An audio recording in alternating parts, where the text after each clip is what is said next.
अस्सलाम वालेकुम। वेलकम है आपका नाजरीन काशी इलेक्ट्रॉनिक्स एंड रिपेयरिंग में। तो आज हमारे पास ये एक LG चाइना ये टीवी सेट आया है और इसकी पोजीशन जो है ये स्टैंड बाई पे है। तो नाजरीन आज मैं आपको इसका फ़ॉल्ट जो है वो ट्रेस आउट करके बताऊंगा कि कहाँ पे क्या मसला है।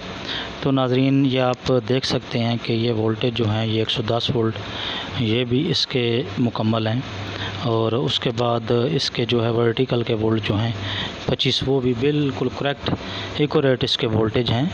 और उसके बाद साउंड के और रेगुलेटर वोल्टेज जो हैं वो भी यहाँ पे बिल्कुल करेक्ट है। तो नाजरीन वोल्टेज का जितना भी सर्किट है यहाँ पे जितनी भी सर्कुलेशन है वो यहाँ पे बिल्कुल ठीक है।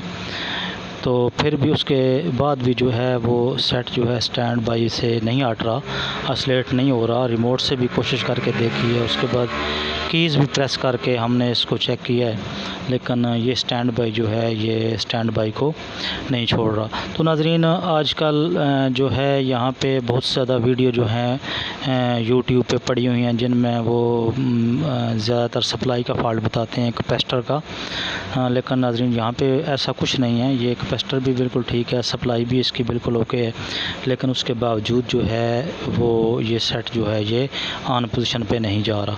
ये आप देख सकते हैं नाजरीन, ये इस वक्त भी जो है मैंने अभी इसको ऑन किया हुआ है और ये स्टैंड बाई पोजीशन पे है। तो ये वोल्टेज जो है आगे जो 9 और 5 वोल्ट होते हैं वो नाजरीन वहाँ पे जो है वर्क नहीं हो रहा उनका। तो ये मैं इसको एक दफ़ा प्रेस करके जो है कीज़ वगैरह फिर भी आपको चेक करवाऊँगा। तो इस फॉल्ट को जो है वो मैं ट्रेस आउट करके आपको बताऊंगा कि इसकी सप्लाई भी ओके है, उसके बाद इसके PF वगैरह जो हैं वो भी बिल्कुल क्लियर हैं, लेकिन उसके बावजूद जो है ये सेट ऑन नहीं हो रहा। तो क्या वजह है और इस वजह को हम ट्रेस करेंगे, मैं आपको स्टेप बाय स्टेप बताता चलूँगा।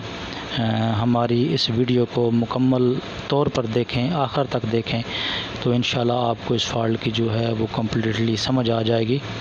नाजरीन यहाँ पे सबसे ज़्यादा जो फॉल्ट आता है आप देख सकते हैं, अगर हमने इसके रेगुलेटर को डायरेक्ट किया है, जो रेगुलेटर लगा हुआ है 9 और 5 वोल्ट का, तो सेट अमूमन ऑसिलेशन पे चला जाता है, लेकिन ये जो है ये उसके वोल्टेज जो है डैम्प होते हैं और ये जो है सामने सिचुएशन आती है।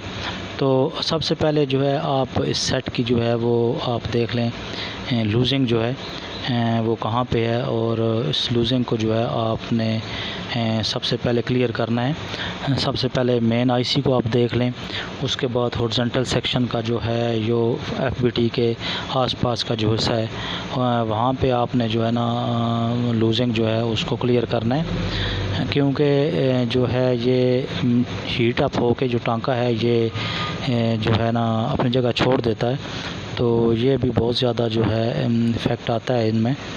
तो ये मैं सबसे पहले जो है ये 9631 से एक IC लगी हुई है, तो इसकी लूजिंग को मैं क्लियर करूँगा और उसके बाद जो है इस सेट को एक दफ़ा दोबारा जो है ऑन करके कोशिश करेंगे कि हो सकता है कि ये जो है यहाँ पे क्लियर हो जाए।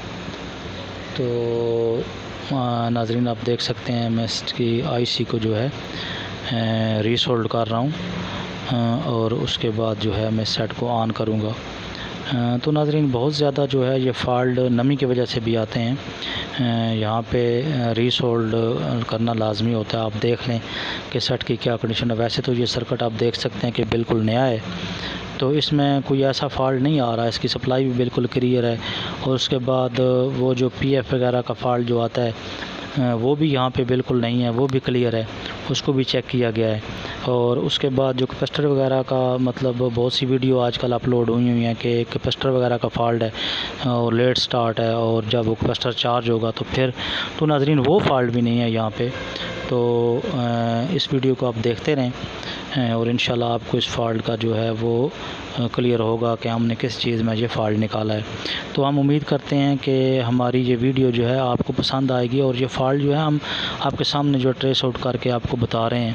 तो नाजरीन ये आप देख सकते हैं मैंने इसकी लूजिंग जो है वो क्लियर की है और उसके बाद जो है मैंने इस की को प्रेस किया है, तो यहाँ पे स्क्रीन वोल्टेज जो है वो भी आप चेक कर सकते हो। नाजरीन ये आप देख सकते हैं कि ये बिल्कुल जो है वो क्लियर हो चुकी है। इसका सिर्फ़ और सिर्फ जो है लूजिंग का प्रॉब्लम था। इसमें ना कोई वोल्टेज का और ना कोई पीएफ वगैरह का कोई इशू था। तो ये सिर्फ़ और सिर्फ जो है मेन आईसी जो है इसको हमने रीसोल्ड किया है और ये फ़ॉल्ट जो है हमारा ट्रेस आउट हो चुका है। और ये नाज़रीन आगे जो रेगुलेटर के वोल्टेज हैं ये भी यहाँ पे बिल्कुल क्लियर हो चुके हैं।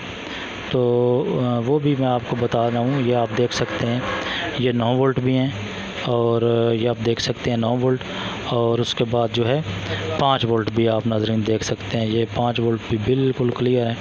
तो ये हमारा सेट यहाँ पे ऑसिलेट हो चुका है, ऑन हो चुका है। तो नाज़रीन हम उम्मीद करते हैं कि आपको आज की हमारी ये वीडियो जो है ये ज़रूर पसंद आएगी।